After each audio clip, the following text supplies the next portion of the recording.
sempre de uma forma ou outra a gente tem que fazer o atendimento com segurança, né? Isso é uma frase, uma mensagem que a gente tem que levar para todos nós, a gente trabalhar, prestar assistência com segurança nos atendimentos, certo? E eu tenho lido, né, algumas literaturas, algumas referências aí para falar sobre esse assunto. Então, a gente embasa aí no PHTLS 2020 e o protocolo do SAMU, que a gente já tem estudado sempre para orientar as equipes, entendeu? Então, vou conversar um pouquinho sobre, tentar uma forma mais resumida aqui sobre esse assunto hoje aqui com você, né? Para passar para o grupo aí, falando assim, dando uma instrução, uma orientação com relação aí a essa abordagem, né? Essa assistência. Coloquei a primeira imagem aí, o tema do nosso assunto, avaliação de cena. Nós estamos aí praticamente no segundo módulo, a gente falou bastante sobre a função, né, do profissional e a atribuição do profissional aí até agora, certo? E agora a gente vai falar um pouco mais sobre atendimento, tá bom? Envolvendo cenas de ocorrência. Então, o objetivo da aula é reconhecer e fazer uma avaliação de cena correta, identificar os fatores de risco no local da ocorrência dos atendimentos, né? A forma de sinalizar, a forma de se posicionar, né? Saber dos recursos de proteção individual, os EPI que a gente precisa utilizar, tá bom? Então, a gente vai falar um pouquinho sobre isso. Aqui eu coloquei uma imagem para a gente poder começar a conversar, né? Vou fazer um bate-papo aí sobre esse assunto aí, falando aí dos profissionais que atuam, certo? Então, aí a gente temos aí os técnicos de enfermagem, condutor e o médico, né? E os enfermeiros, né? Que trabalham nesse serviço, tá bom? Então, só para relembrar sobre condutas, né? O condutor, praticamente, ele auxilia as equipes na imobilização e nas manobras de reanimação na cena, tá? Então, busca tala, pega a prancha, né?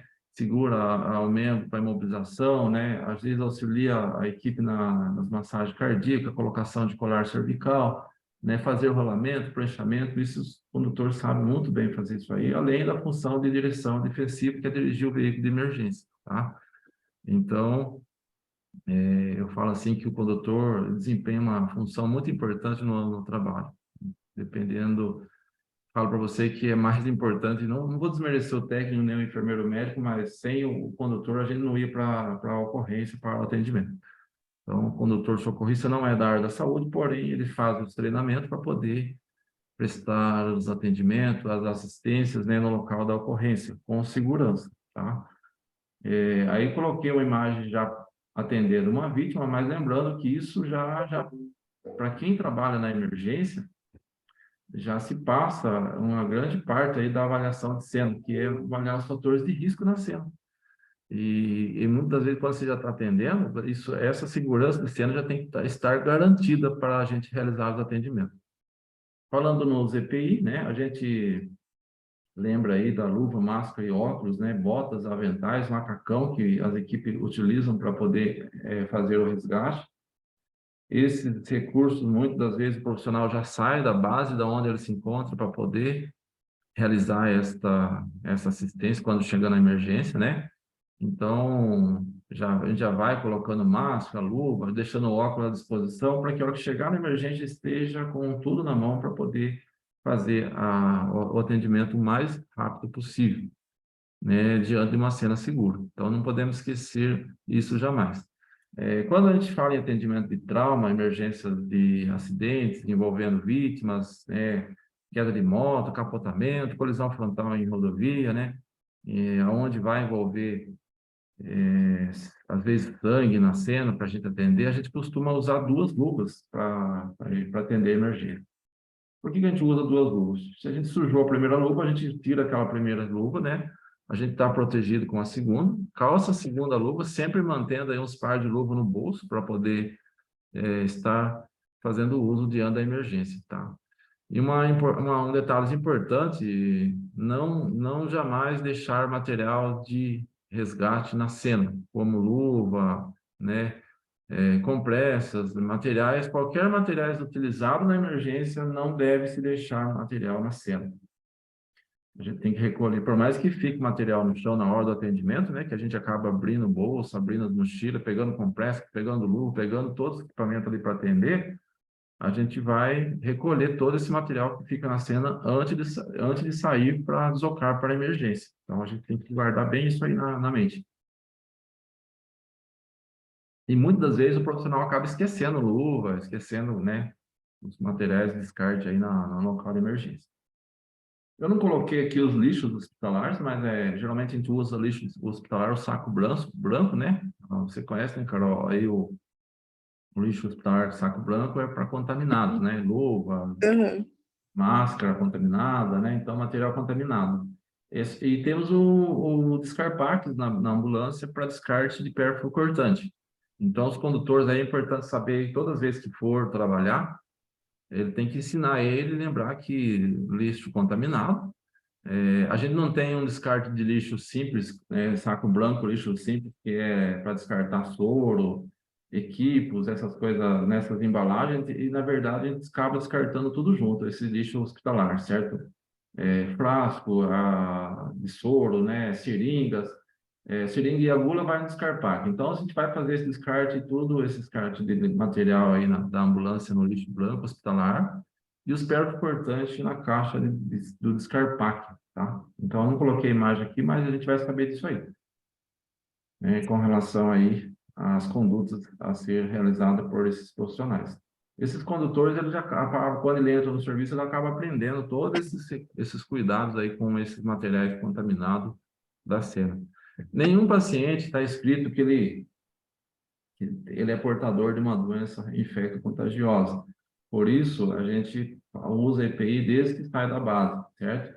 Então, a gente teve a fase da pandemia, né, com a situação aí de uso de EPI de uma forma mais reforçada, mais cautelosa aí com relação aos recursos necessários, né? O pessoal usava até aqueles macacão para poder, macacão cirúrgico, alguns para fazer as transferências intra-hospitalar, os macacões aí de armatura de 50, 60 aí para atender as emergências na rua. Depois, no final, ficou mais tranquilo. Só estavam vacinados, acabaram usando mais material mais vental, mais simples, né?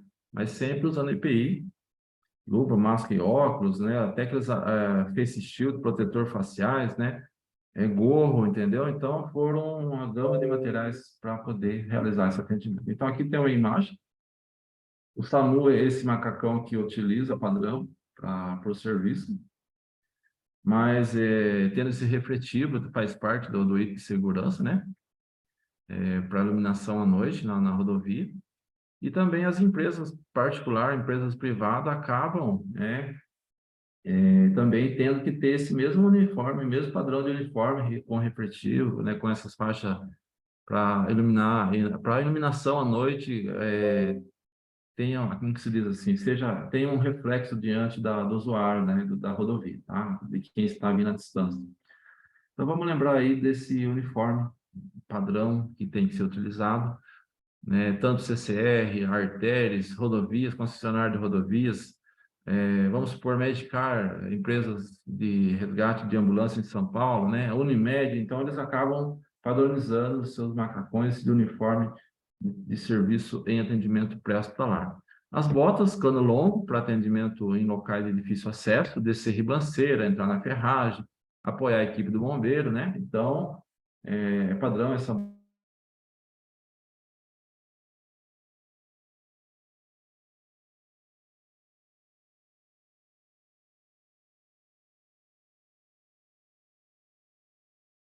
bota cano longo do serviço do SAMU, para poder atendimento antes e após o atendimento, certo? Então, não vamos esquecer isso jamais.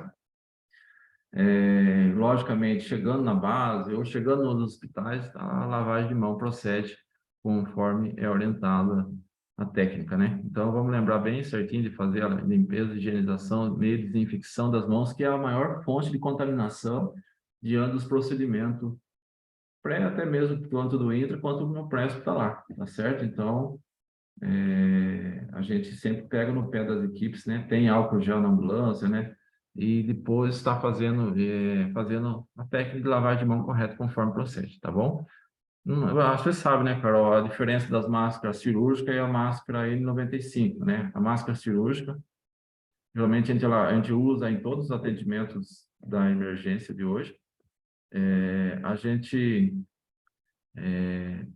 quando sai para a ocorrência, quando vai para o atendimento, quando tem um histórico de Covid, uma parada, a gente estava usando antes a orientação de máscara N95. Agora, praticamente todos os atendimentos acabam sendo máscara cirúrgica, tá? Mesmo que você acaba, às vezes, sem saber que é Covid ou não é Covid, a gente acaba usando máscara cirúrgica. No Covid, quando estava na fase da pandemia, era máscara N95 na saída das ambulâncias, das equipes, quando ia para emergência.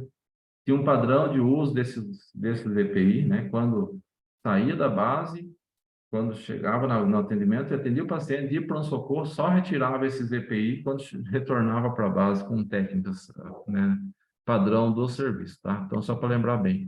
Luvas de procedimentos, geralmente no APH não se usa muito luvas estéreo, é luva de procedimento mesmo. A gente não trabalha falando muito em técnicas estéreo, tá? Então, a gente vai lembrar que vai ser sempre a luva de procedimento para trabalhar, tá bom? Quando a gente vai para a ocorrência, Carol, quando eu entrei trabalhar na CCR, meu colega ensinou eu a calçar luva nele, sabe? O condutor, que ele ia dirigindo a ambulância, ele dava a mão para o lado, assim, para mim, e eu, no fim, acabava colocando a luva na mão dele com a ambulância em andamento, sabe? Era uma coisa meio doida, sabe? Mas a gente fazia isso para tentar agilizar aí a colocação dos itens de segurança, né, para usar na ocorrência. Não esqueço isso nunca, em 2003, quando eu comecei a trabalhar na CCR. Hoje, não vejo muito, o pessoal não é comum fazer isso, porque, na verdade, né, de uma forma ou outra, a gente pode distrair o condutor do volante no deslocamento da ambulância, né? Entendeu? Uhum. É um perigo, né? Então, só para lembrar bem aí que a gente vai estar usando os EPI antes de deslocar na cena. Quando a gente chega na cena, a gente tem a avaliação de cena, né? A gente estava falando dos EPI praticamente antes de chegar na cena. Então, quando você vai viajar no carro, esses itens, luva, máscara e óculos, a gente consegue a pessoa ter na mochila no carro, na mochilinha separada aí. E o pessoal do SAMU tem na ambulância para chegar e já está todo do jeito, certo? Para usar. Quando chegar na cena, a gente tem a orientação do Ministério da Saúde, do protocolo do Ministério da Saúde, né? Os 3S de avaliação de cena, né? A segurança da cena, a segurança da equipe e a segurança do paciente. Então, vamos lembrar, assim, quais são os fatores que comprometem um atendimento na cena.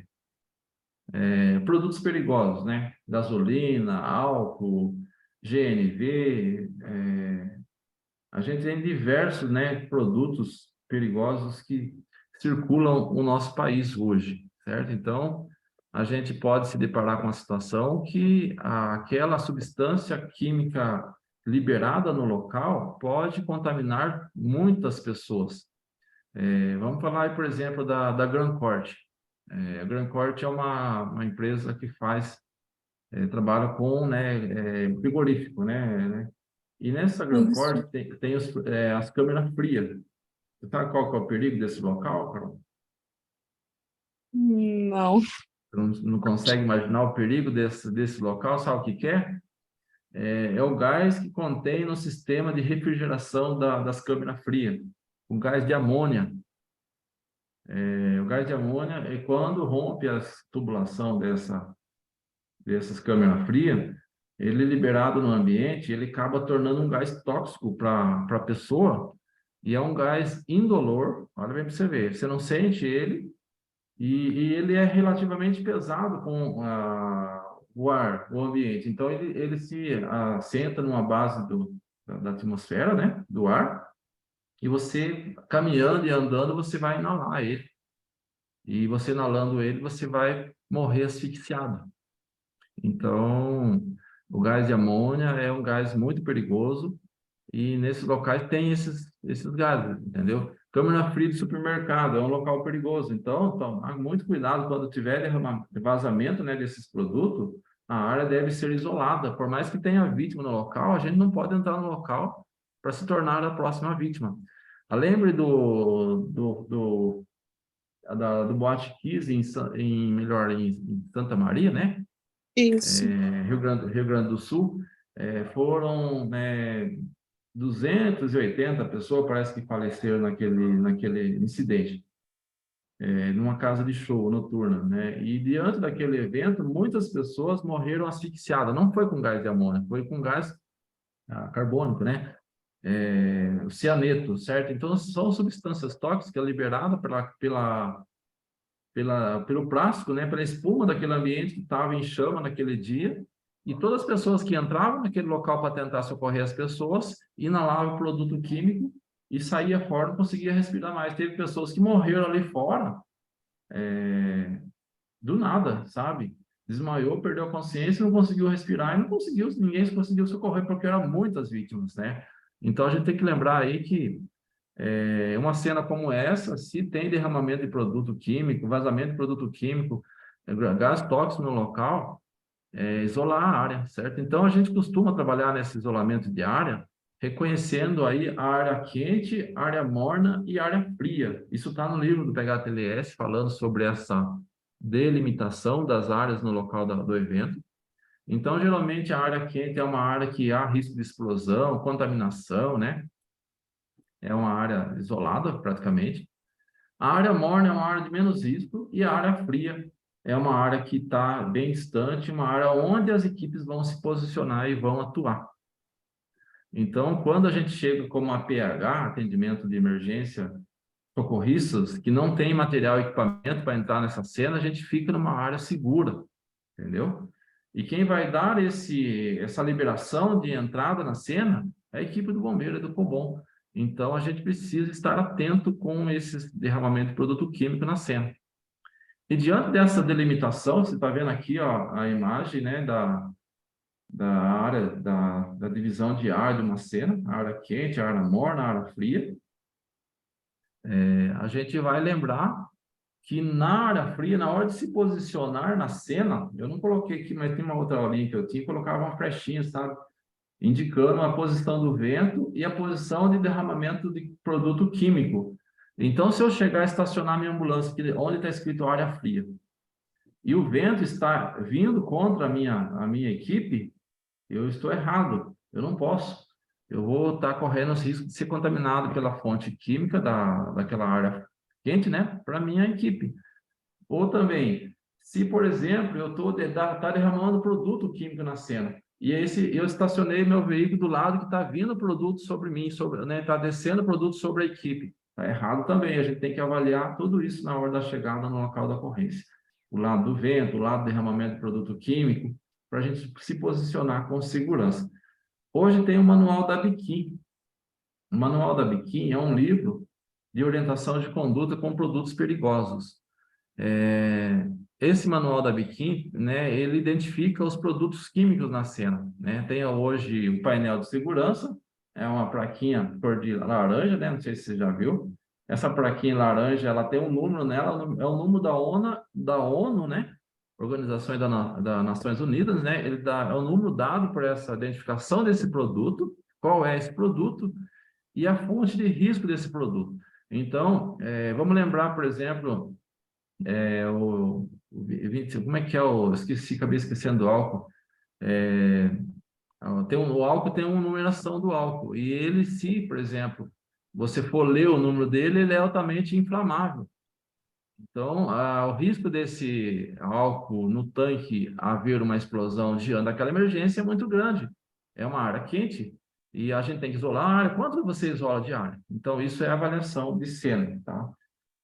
A gente tem que pensar na segurança das equipes, das pessoas. À medida do possível, você pede para as pessoas recuar dessa área e ficar na área segura, tá? Tudo quem anda é vítima código verde, né? Geralmente a gente fala em múltiplas vítimas nesses eventos. Eu não vou citar agora aqui falando em múltiplas vítimas, mas se for múltiplas vítimas, a partir que a cena esteja segura e todos com os EPI apropriado, ela é passível de fazer triagem nesse local. Triagem de vítima, né? Essas triagens são feitas, passadas uma por outras, né? Uma vítima pela outra, melhor.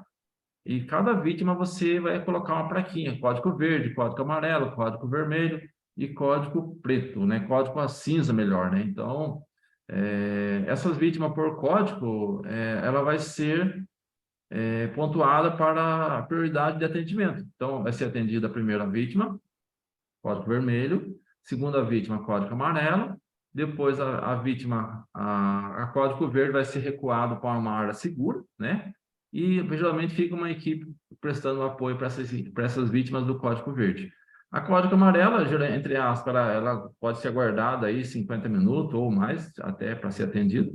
Ela pode se tornar um código vermelho na sequência. Caso se torne código vermelho, ela entra para a área de prioridade de atendimento inicial. Código preto, quando chega nesse local, ou cinza, por mais que ela esteja em parada, a gente libera a vias aéreas, não respira, paciente sem... a gente não vai reanimar, a gente vai partir para outra vítima, né? A não ser que tenha números de equipe suficiente para atender todas as vítimas, depois que atender o vermelho e amarelo, assim, dá uma assistência para os códigos preto, tá? Dá uma revisão para os códigos preto. Então, isso é avaliação de cena. A avaliação de cena, hoje tem a cinemática do trauma, entendeu, Carol? A cinemática do trauma é o estudo dessa cena. O estudo dessa cena é o estudo das forças envolvidas diante dos impactos. E hoje, nessa cinemática do trauma, tem um capítulo do livro do PHTLS que fala sobre capotamento, colisão frontal, colisão traseira, colisão transversal, entendeu? Que é a lateral, e tombamento, né? Ferimento de arma de fogo, ferimento de arma branca. Então, cada cena dessa tem um estudo para a gente poder se posicionar diante dos atendimentos. E fala nesse capítulo do livro sobre a biomecânica do trauma, né? Quanto mais velocidade, quanto mais movimento, mais energia cria diante de um objeto, de um veículo como é que se diz? Em movimento, entendeu? Então, desde que eu consiga fazer com esse veículo pare, eu tenho que atuar uma força sobre ele. Então, hoje o carro é os freios, né? E cria um tipo de energia no sistema de freio, energia cinética. E quando o veículo colide contra uma árvore ou contra outro veículo, ele há um efeito de cavitação diante desse impacto. Esse efeito de cavitação, né, é a forma que as estruturas entram no momento do impacto, entendeu? Então, com as forças envolvidas. Então, cria energia nesse movimento. E esse livro, né, ele pontua aí o estudo do evento. Tem a fase pré-evento. A fase pré-evento é tudo aquilo que leva ao evento. É tudo aquilo que causa o evento. Falar no celular, trocar CD, né, na hora que você está dirigindo, conversar, se distrair com qualquer coisa que não esteja fora da condução, né, do veículo, com relação à segurança do deslocamento com o veículo na pista, é um fator pré-evento. E tem que estudar muito essa fase pré-evento para tentar trabalhar com a prevenção de incidentes, né? Para melhor assim, proteger, prevenir as mortes, né? Isso fala diante desses estudos, né? E diante do evento é a fase da colisão. Aqui embaixo no slide está citando a colisão do objeto, a colisão do corpo e a colisão dos órgãos internos, né? Então, por exemplo, quando o carro colide contra uma árvore ou colide contra outro carro, o corpo da vítima, ele continua em movimento. E, geralmente, o corpo da vítima vai parar contra o seu cinto de segurança, ou contra o seu painel do veículo, ou contra o para-brisa do veículo, né? Então, de qualquer forma, o corpo da vítima colide internamente desse carro, desse veículo. E, por terceira fase, entra a colisão dos órgãos, né? A colisão dos órgãos, coração, né? O coração hoje tem a artéria aorta, que ela está praticamente dando um suporte para o coração, aderido aí ao sistema da coluna vertebral. Então, quando eu tenho um movimento de aceleração e desaceleração, pode correr um risco de envolver aí um rompimento da artéria aorta e a pessoa ter parada instantânea aí com relação ao choque hipovolêmico, certo? Hoje, por exemplo, o movimento da região da cabeça. Só citando uns exemplos aqui. O paciente teve o incidente, teve aquela fase de aceleração e desaceleração. Nesse movimento que faz, né, naquele momento, ocorre o deslocamento da região cerebral.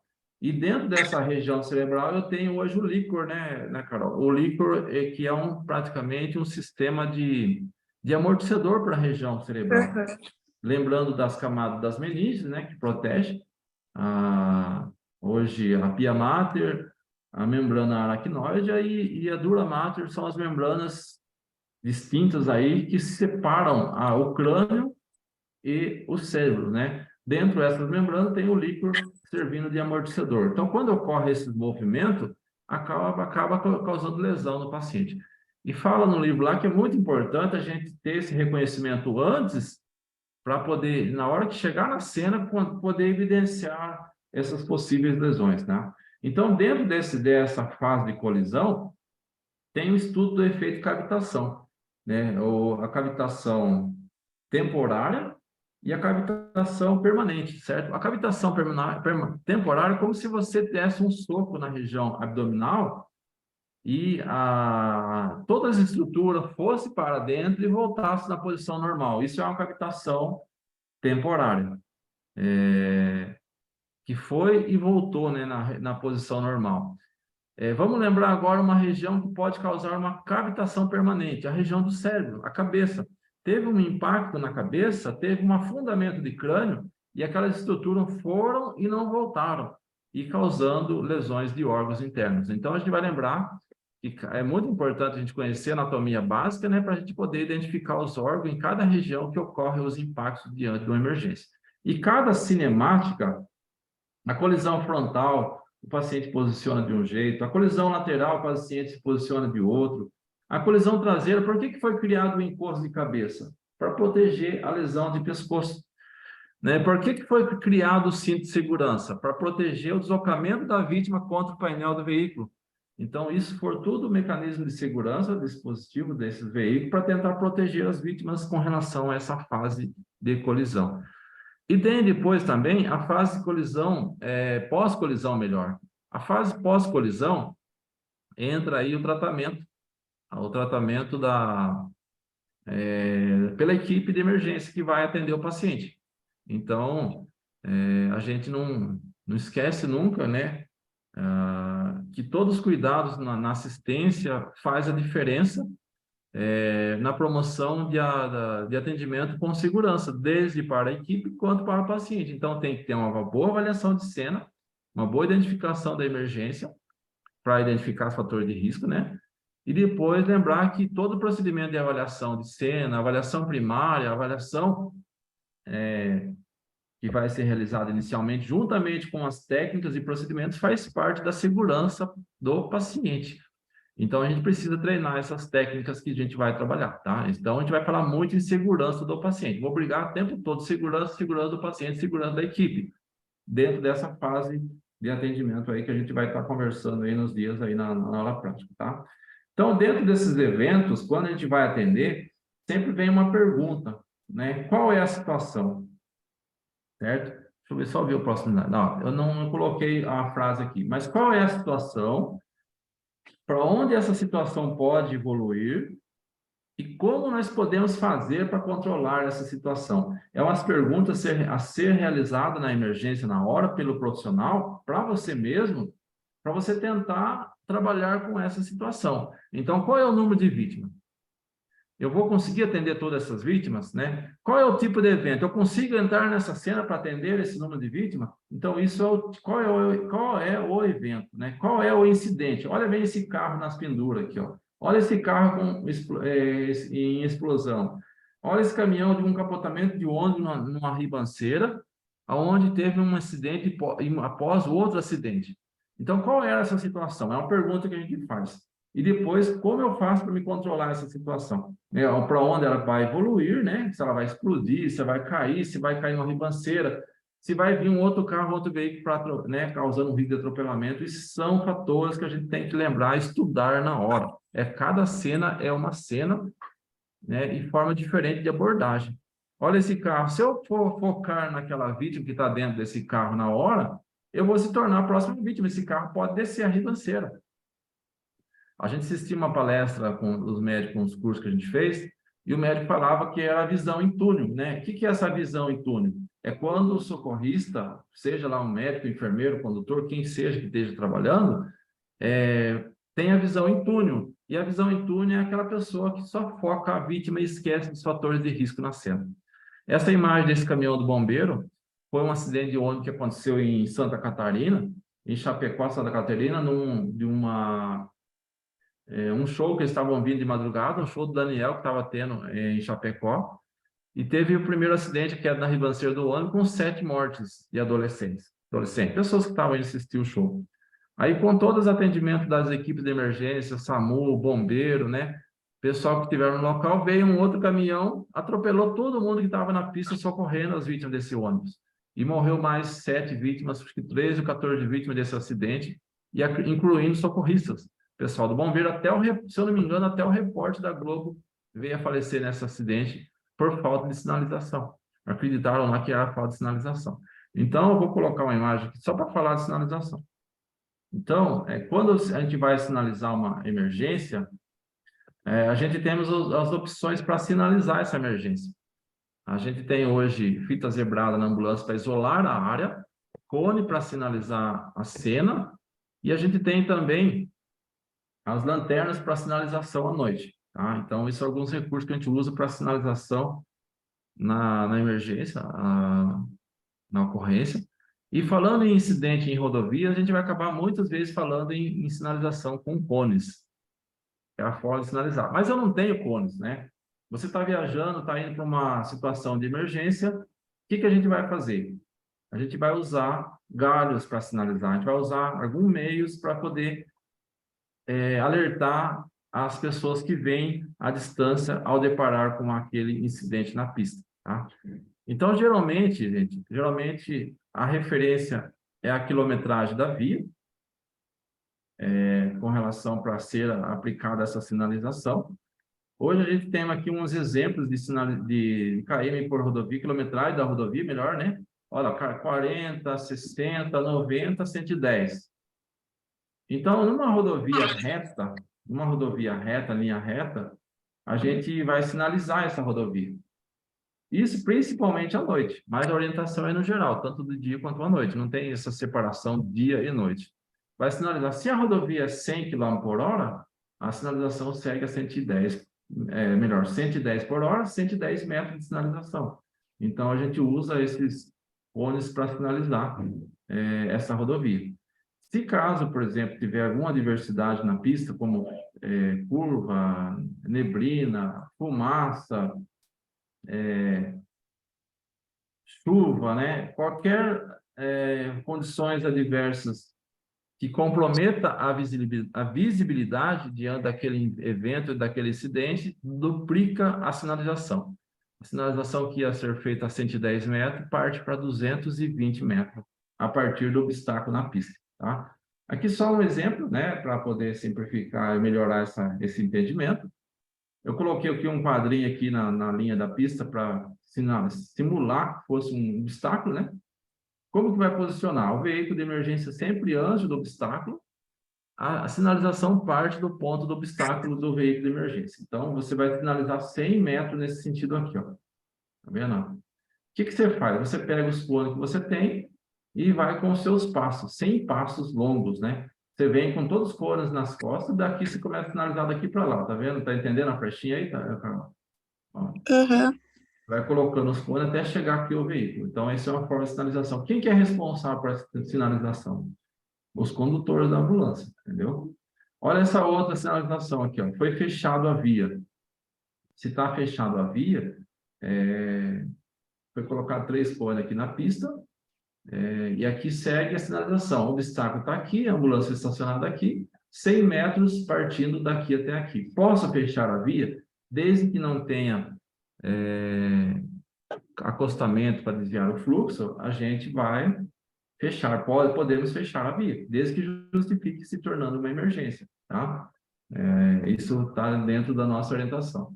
Olha aqui uma outra simulação. Aqui já tem aqui o carro que bateu, né? O carro do veículo de emergência parou antes, a via aqui a 40 km por hora. Olha aí para você ver, ó. Olha onde foi parar a sinalização. A partir do veículo, 40 metros, ou 40 passos. Você vai fazer uma agulha, tá? Para desviar o fluxo desse trânsito. Entendeu, Carol?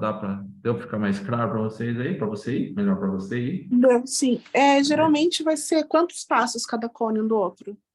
Então, depende da quantidade que você tenha, né? Se você tiver 5 ou 6 cones e for 100 passos, você tem que deixar 20 passos um cone do outro. Que daí Entendi. daria 5 cones, né? Se você tiver 5 e a Aham. 100 passos, são 20 passos um cone do outro. Agora, você vai ter que dividir esses cones que você tem. Às vezes eu tiver 3 cones. Se eu tiver 3 cones, eu vou ter que fazer uma agulha, deixando 30 praticamente passos um cone do outro.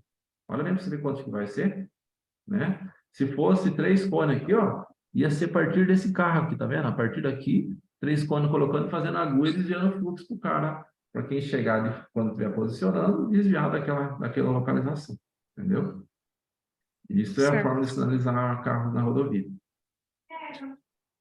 Agora vou passar aqui algumas emergências. Agora, outra aqui também, importante. Ó. Se eu chegar na cena e tiver o primeiro carro já sinalizado, eu cheguei lá no local, está a polícia no local, ou está uma outra ambulância aqui no local, o que você vai fazer nessa situação?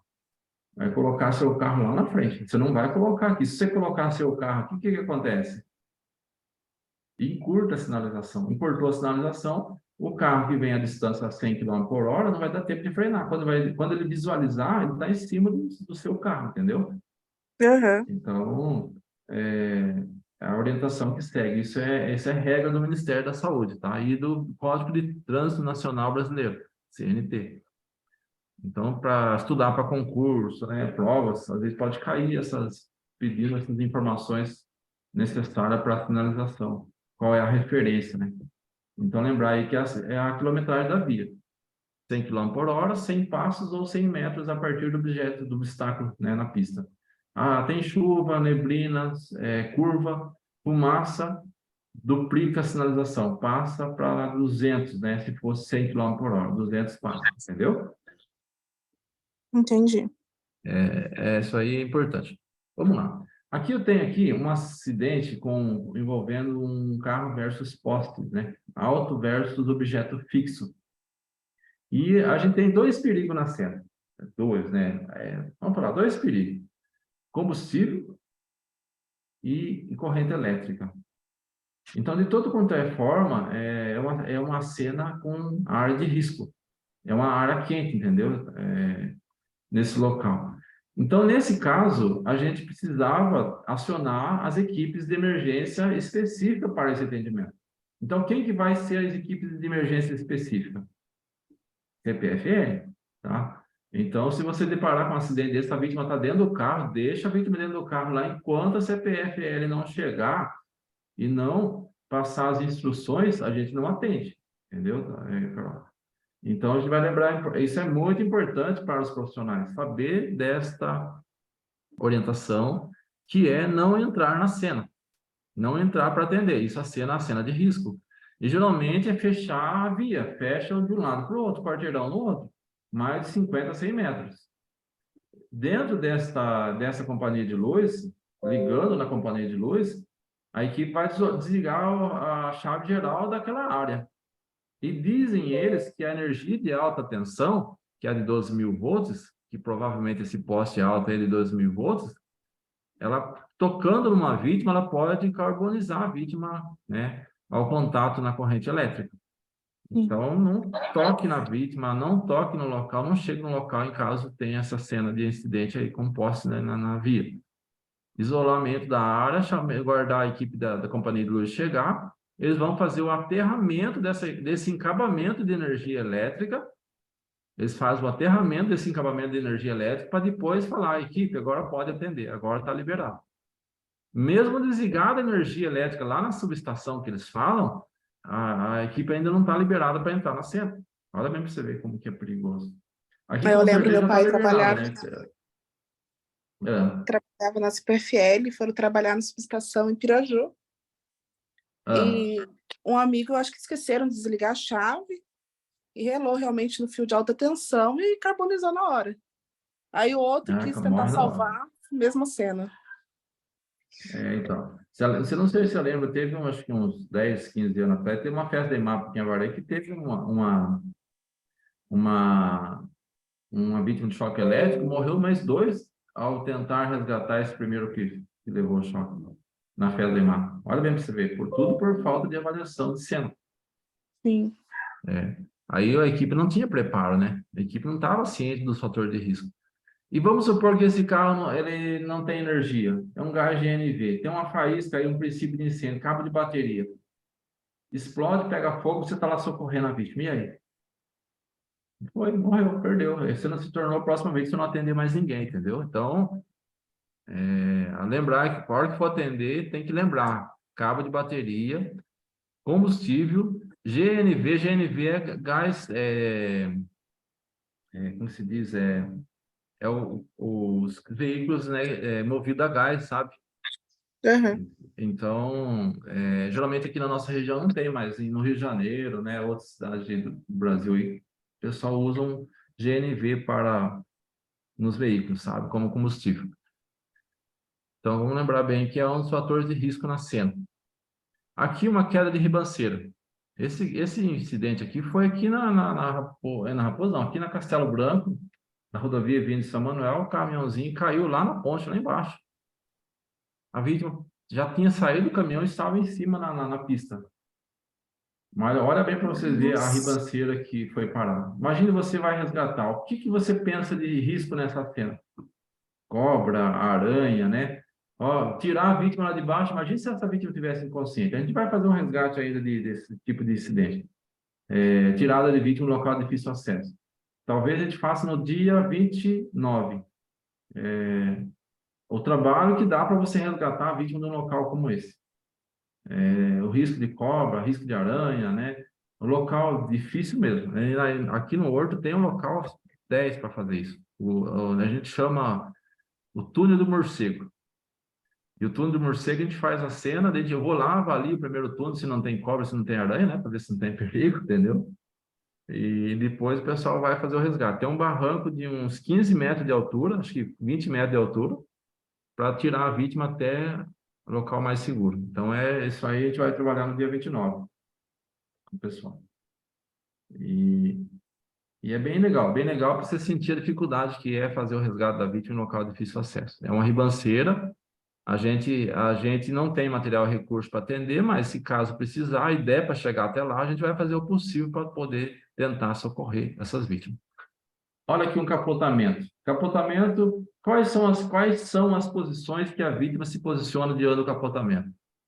Filha, você vai pensar em um monte de posições, várias posições que essa vítima possa se posicionar dentro do veículo, até esse carro parar. Às vezes ela pode até ser ejetada do veículo. E muitas das vítimas, quando ejeta do veículo, praticamente é óbito na cena. Chegando no local, você vai ver, já está em parada, né? E aí, só Deus para, né, salvar essas vítimas, entendeu? Porque geralmente a chance de sobrevivência de vítimas com emergência de trauma é mínima. Acho que dá, se eu não me engano, 0,4% aí de chance, no máximo 5% aí olha, bem baixo a porcentagem de chance de reanimação das vítimas de emergências de trauma, né? Então, a gente vai lembrar aí que tem que haver sinalização. Olha bem, senhor, olha, as ambulâncias estão paradas aqui na lateral, tem os cones posicionados aqui na pista, e esses cones, com certeza, devem estar a uma distância aí de uns, dependendo da quilometragem da via, né, sinalizando para proteção da equipe nessa emergência. Olha uma colisão frontal. 2 veículos na pista. Tem como liberar o tráfego dentro de uma cena dessa? Infelizmente, não dá para liberar o tráfego, né? Os 2 carros na pista, vai fechar a rodovia, tanto para lá quanto para cá, e para a gente poder fazer o atendimento com segurança. Essa colisão frontal, qual é a forma de posição das vítimas dentro do veículo? É importante saber. A vítima, quando tem colisão contra o objeto fixo ou contra o outro veículo, a vítima pode ser projetada de 2 formas, tanto por cima do volante, quanto por baixo do volante.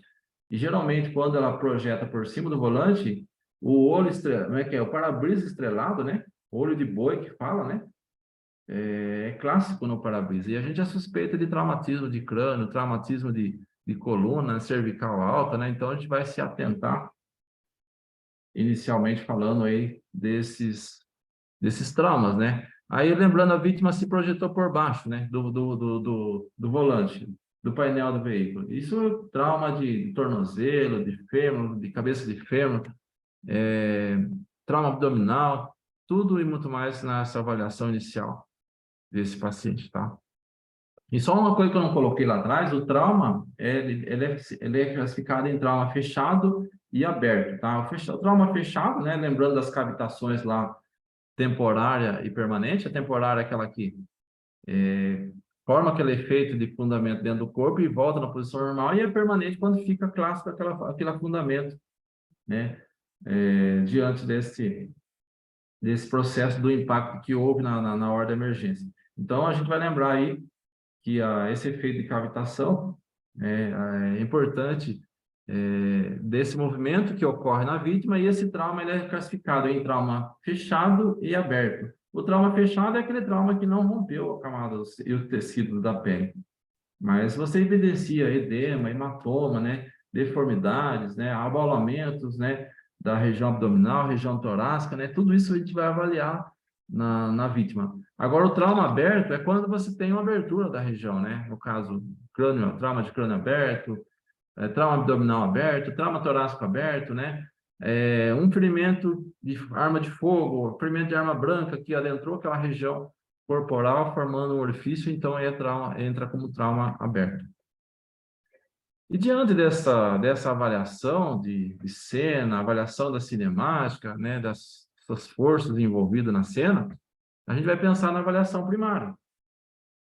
E todas as vezes que a gente for fazer a avaliação primária, a gente vai lembrar para as vítimas de trauma o X, A, B, C, D, E. Então, a avaliação primária consiste, né, na avaliação inicial do paciente com intenção, com objetivo, identificar as lesões que mais matam. E da forma que você vai identificando essas lesões, você vai tratar essas lesões que mais matam. Então, lembrando das lesões que mais matam, né? Hemorragia. O PHTLS cita a hemorragia como uma das principais causas de morte nas emergências de trauma, seja ele fechado, melhor, ou seja ele interno ou externo. Vamos lá, por exemplo, a obstrução de vias aéreas por corpos estranhos. É uma das causas comuns de morte nas emergências de trauma. Então, a gente vai ter que pensar em tratar esse paciente. Então, como que a gente vai tratar esse paciente? Como que a gente vai liberar vias aéreas? Como que a gente vai conter hemorragia? Como que a gente vai estabilizar a cervical? Como que a gente vai oferecer oxigênio para esse paciente? Então, tudo isso envolve avaliação primária, avaliação inicial do paciente crítico, entendeu? E a gente usa o X da ABCDE da avaliação inicial para aplicar essas manobras de reanimação de forma coordenada com relação aí, respeitando a competência de cada profissional, entendeu? Estou aqui minha aulinha aqui, Miguel, você aí pode ir, tá? Pode deixar aberto aí. Ou fecha aí. Tá saindo? Não, aqui André está esperando um entrega farmácia, cara, não tem ninguém aqui. Eu estou aqui, eu vou ficar até às 5, pô. Então, aquela coisa assim, a gente vai lembrar que a gente vai se respeitar e considerar aí a competência legal de cada procedimento. Então, hoje, por exemplo, massagem cardíaca, condutor, técnico, enfermeiros, né, todos podem fazer. Colocar o colar cervical, todos devem fazer. Fazer mobilização, todos devem fazer. Agora, fala para mim, a ventilação com pressão positiva é função do condutor? A colocação da cana de Guedel é função do condutor? Geralmente não é função do condutor, porém, eles sabem, aprendem e acabam, na hora da emergência, fazendo os procedimentos. Desde que eles tenham treinamento, né? Junto com o técnico ou com o enfermeiro, acabam realizando esse procedimento com a intenção de salvar a vítima, né, que se encontra com risco de vida. Entendeu, Carol? Então, a gente vai... Ficou mudo. Oi? Ah, voltou. Estava mudo. Você ouviu o que eu falei antes ou não? Chegou a sair o que eu estava falando antes ou não? Não. Nossa, cara. Então, Saiu estava até a falando. parte que você falou que o condutor pode colocar a cânula de Guedel, que não é... Então, não é competência legal do profissional, né? Dele, né? Uhum.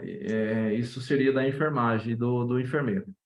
Mas como eles acabam vivenciando bastante isso na prática, acabam aprendendo. Muitas das vezes, diante da emergência, às vezes acabam até fazendo isso. Isso não é uma forma legal. Mas a equipe é um trabalho em equipe, né?